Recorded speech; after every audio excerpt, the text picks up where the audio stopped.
Hello, my wonderful people, viewers and subscribers. Good morning, good afternoon, good evening, and depending on where you are. Happy Thursday and happy 19th day in the month of December in the year of 2024. We are gradually wrapping up this year. And my happiness is that none of us is losing people who started this journey with me. People who started this Okute Daily Talk with me 2 years ago, all of them are still intact. There's no any bad news. To God be the glory. This one is, what would I call it, an article being written by the so-called DOS and IPOB Nigeria against Simon Ekpa, the BG, or rather the Biafra Prime Minister, and also the holder of authority, as we all know. And they title it The Tenacity of IPOB, a Lesson in Discipline Amidst a Sea of Deceit. That is what the title of this message is all about. And don't forget, these people have vowed that if not them that bring Biafra instead, make Biafra no come. According to article they wrote some couple of months ago, when Simon Ekpa took over the mantle of leadership of this great nation called the Biafra Nation. Well, I don't want to waste much of your time. Rather, do I want to waste mine, because time is money. And I know my people are very busy in the market now, looking for what to do or how they are going to navigate the hardship caused by the zoo government of the day. Rather caused by government of Bola Ahmed Tinubu. But I know very for sure that this hardship is not for me, it's not for any member of my family, it's not anywhere close to the Biafran families, because we make things happen. We don't complain because we always show gratitude. And that is one thing I want you to take to the bank. That as long, no matter how long this hardship lasts, and that is why we all Biafrans are praying and continue to pray that Tinubu should remain the president of the zoo. I myself, if 2027 come again, I will order the rest of my family to vote for him. Yes, we have to continue on this hardship. Yes, we have to continue on it. No matter how bad the jungle is, my dear brothers and sisters, Mweze, Ada, the lion can never eat grass. So, Nigeria is a jungle. So anybody calling Nigeria a nation or a country is making mistake. And that mistake is at your own what? At your own risk or at your own peril. Anyway, let us go straight to the reason why we are here. Once again, I welcome everybody to this episode. Like, share, comment, and make sure you subscribe for more interesting videos. My name is still remain Okulora One Natia, or you can call me Amandia Daisy. I am reporting from the platform of Okute Daily Talk 2, where the finest conversation ever take place, morning, afternoon, evening, and every night. Call us at any time, even in the middle of the night. We will answer you. That is the spirit. According to what being written here by the so-called IPOB Nigeria Limited in bracket DOS, there is a certain beauty in watching well-oiled machine, according to them, run flawlessly even when its driver is unjustly detained. Such is the story of IPOB. But I can tell you, this article has been one of the best selling after Dele Farotimi's article. The second article that is selling now, even you go to eBay, you go to Amazon, you go to Alibaba.com, you find this article written by IPOB in bracket DOS Nigeria Limited.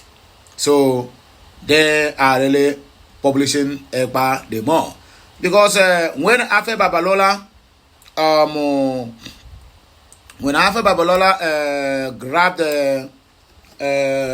Dele Farotimi, he didn't know that he was doing the young man, or rather the man, a favor by the means of publishing him before the world.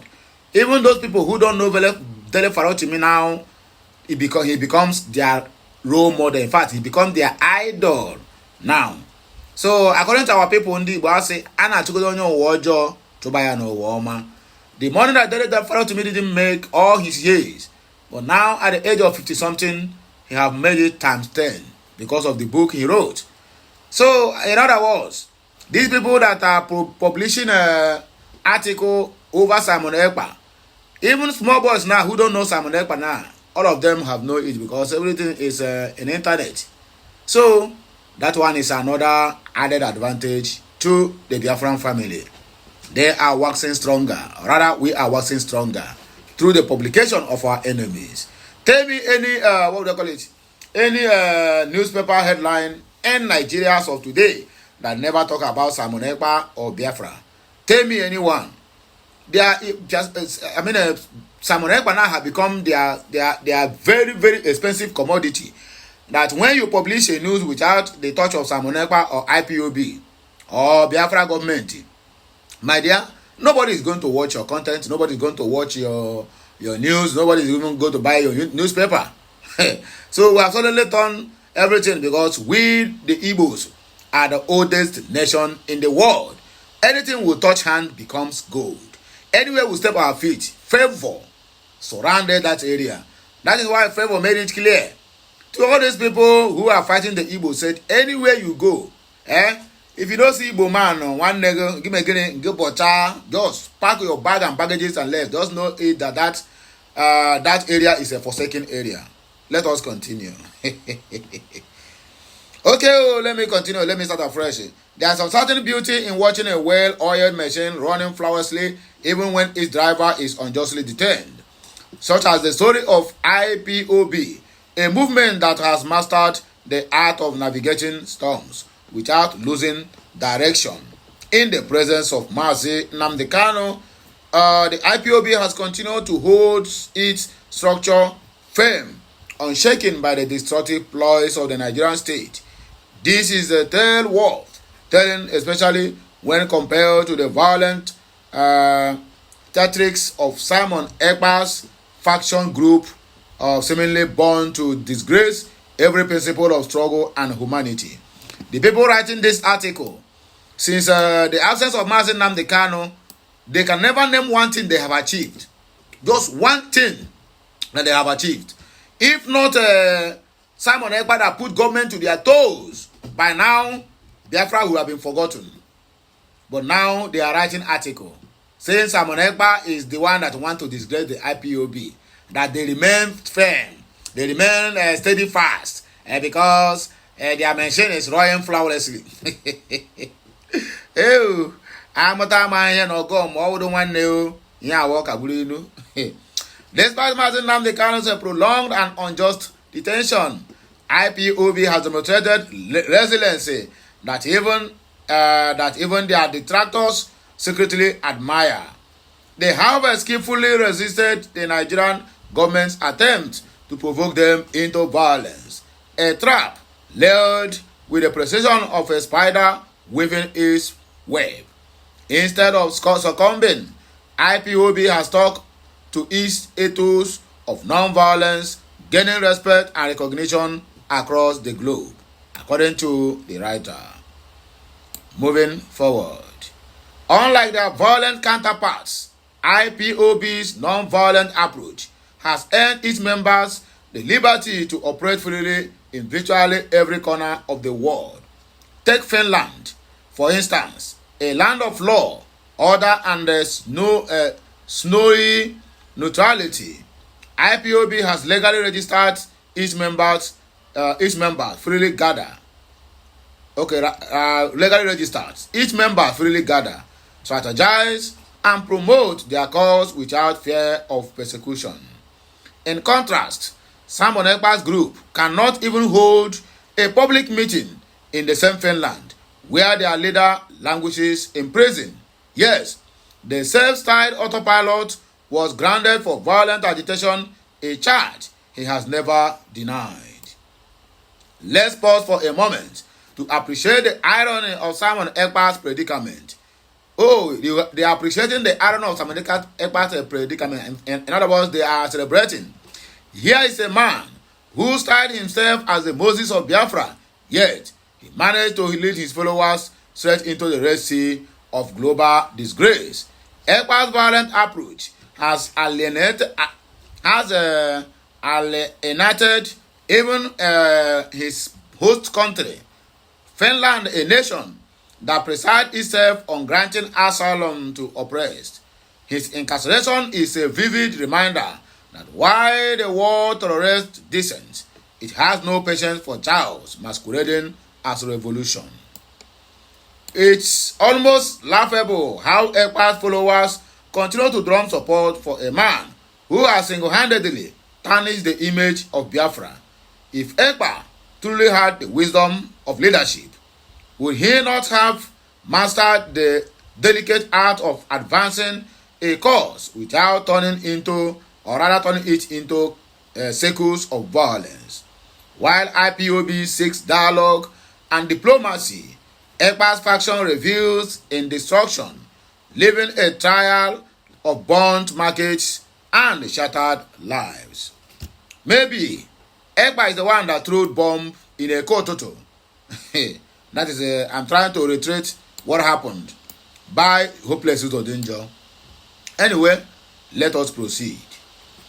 The Nigerian government attempt to discredit IPOB will be comical if they weren't so tragic. From labeling the movement as terrorists to infiltrating it with agent provocateurs, the state has thrown every dirty trick in the book at IPOB. Yet, like a phoenix, IPOB rises each time stronger and more focused. Their secret, wisdom, IPOB has understood that the battle for Biafra is not just a physical one, but a global war of narratives. While Simon Ekpa's faction feeds the Nigerian government propaganda machine with images of chaos, IPOB counters with a message of peace, justice, and self-determination. In the end, the contrast between IPOB and Simon Ekpa's faction boils down to discipline and vision. IPOB has proven that a struggle rooted in wisdom and non-violence can withstand even the fiercest storms. Simon Ekpa, on the other hand, serves as a cautionary tale for those who mistakes chaos for revolution. Let it be known that the IPOB continues to win hearts and minds across the globe. Ekpa's faction remains a footnote in the annals of failed agitators. Perhaps the greatest irony is that while Mazi Nnamdi Kanu remains unjustly detained, his vision has set IPOB free, free to operate, free to dream, and free to march towards the dawn of Biafra. And I ask again, what has these monkeys achieved since the disappearance of Mazi Nnamdi Kanu? The answer is zero. They are all there, and our bushes, our homelands, the houses of our 8 mothers and fathers have been bombed by military, by Nigerian military, and people have been kidnapping on daily basis. What has IPOB Nigeria and the GOS do? The answer is 0 points. Rather, they keep on throwing tantrums. Or tantrums. Chai.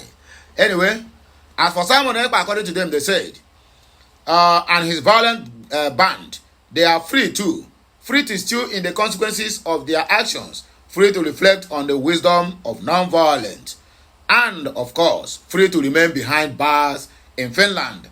Some wisdom, rather some freedom, after all, are self-inflicted. For the Family Writers Press International, by a man powerless, abi a man woman powerless. Chai. Anyway, the last but not the least, according to the information where they use here, Onigbo says, and I quote, Abia Airport, he says Tinubu's administration is intentional about economic hubs. Member Governing Board of Northeast Development Commission, NAD, Rev. Samuel Ifeanyi Onigbo, has said that the federal government decision to construct an airport in Abia State is further evidence that Bola Ahmed Tinubu is focused on transforming the countryside into economic hubs. He noted that with the ambitions Lagos to Calabar Coastal Highway project, the construction of an airport in Abia State will speed up the opening up of Nigeria's hinterlands into huge economic centers for commerce and industry. Onigbo, who is also chairman of Security, Climate Change and the Special Interventions Committee of Northeast Development Commission, said the Southeast has never received the sort of impetus from the federal government as President Bola Ahmed Tinubu is currently doing. The former federal lawmaker pointed out that the site chosen by the Abia State government and approved by the federal government for the airport project at Nsulu, which verges between Isiala and Umuahia, is a clear demonstration of strategic thinking, according to Onigbo. He stated, this is because, or rather, this is about the first time in recent time that the federal government should be talking about developing a new airport. It is obvious that the President Tinubu's administration understands the economic potentials of the Southeast zone. As Governor Oti rightly pointed out, the funds needed for the immediate takeoff of the airport are well captured in this year's budget. Most importantly, the Deputy Speaker of the House of Reps, Right Honorable Benjamin Okalo, who is not honorable, deserves positive mention for promoting this synergy between the presidency and Abia State government through legislative inputs. Instead of neglecting the region like previous governments, the President Tinubu's led federal government had decided to leverage the entrepreneurial capabilities of Southeast in a bid to widen the circle of economic prosperity in the country, thereby renewing the hope for greater and better Nigeria. Today, it is clear that by expeditiously assenting to the Southeast Development Commission bill and empaneling the Commission's board and approving the construction of an international airport in Abia State, President Bola Ahmed Tinubu has clearly demonstrated his unwavering commitment to repositioning the Southeast geopolitical zone economically and socially.